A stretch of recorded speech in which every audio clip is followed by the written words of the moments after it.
Crossovers are ever more crucial for the mainstream makers, and this one, the CHR, is particularly important for Toyota, hence the package of improvements made to this lightly facelifted version.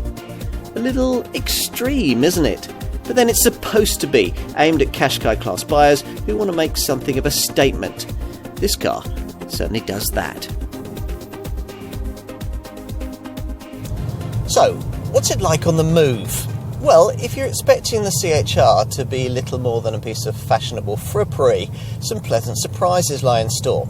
The car's built on the Toyota New Global Architecture platform shared with the current generation of Prius, which initially doesn't sound especially promising for a crossover that claims to be sporty. Don't be discouraged.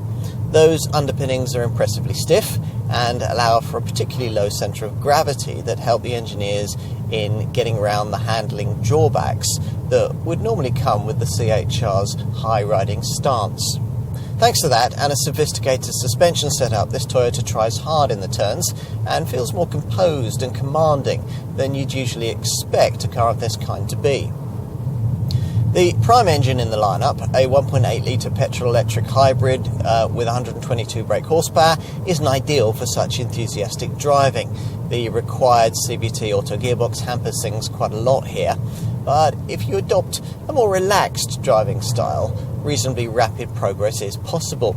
And of course, impressively frugal WLTP returns are available, up to 109 grams per kilometre of CO2 and a combined cycle return of up to 58.8 miles to the gallon on green pump fuel. Before signing up for the 1.8-litre hybrid unit, though, we think you should at least consider the alternative 2-litre hybrid engine that Toyota has introduced as part of the changes made to this facelifted model.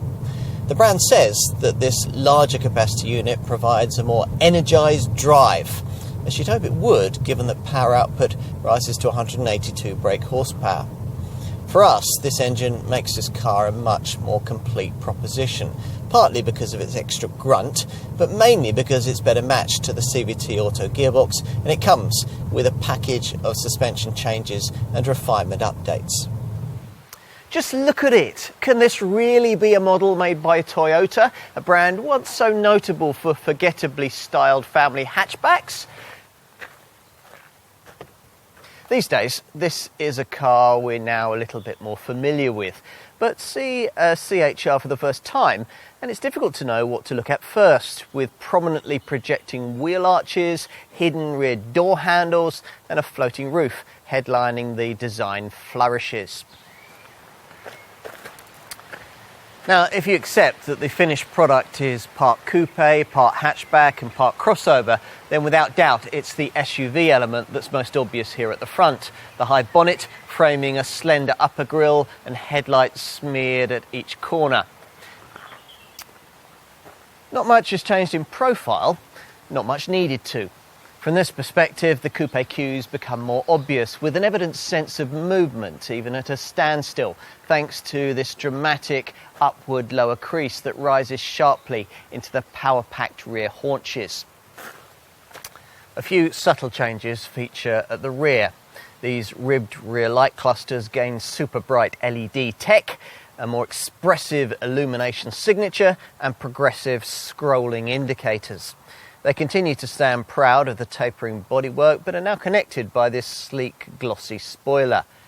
And behind the wheel, well, it would have been such a disappointment if all that exterior innovation had been matched with dull, derivative interior design. Thankfully, as you can see, that's not the case. The quality of this improved model's cabin has been much enhanced in a variety of ways. The inlays now have a more refined finish. The door panels are soft touch in all contact areas, and there's a charismatic diamond theme evident in the door trim pattern, the headliner, and even the needles of the analog instrument dials. As before, these supportive sports seats position you ideally in front of this elegant, simple leather-stitched steering wheel through which you view two deeply cowled dials.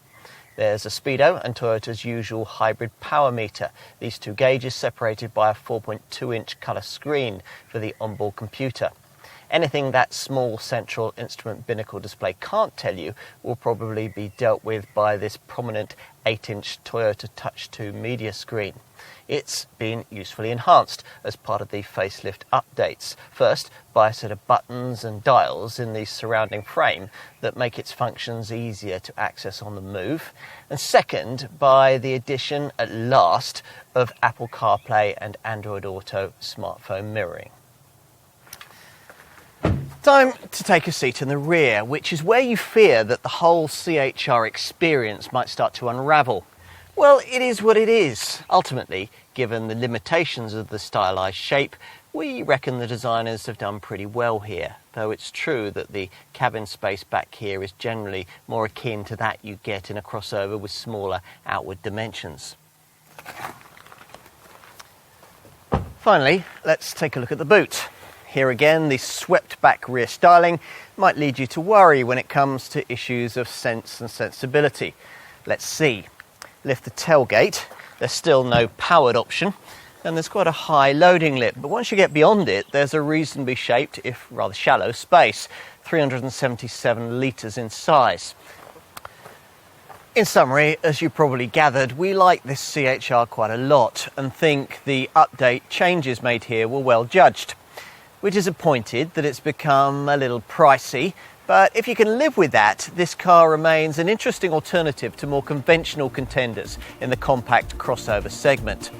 Much has changed at Toyota. If you doubt that, just go and try one of these.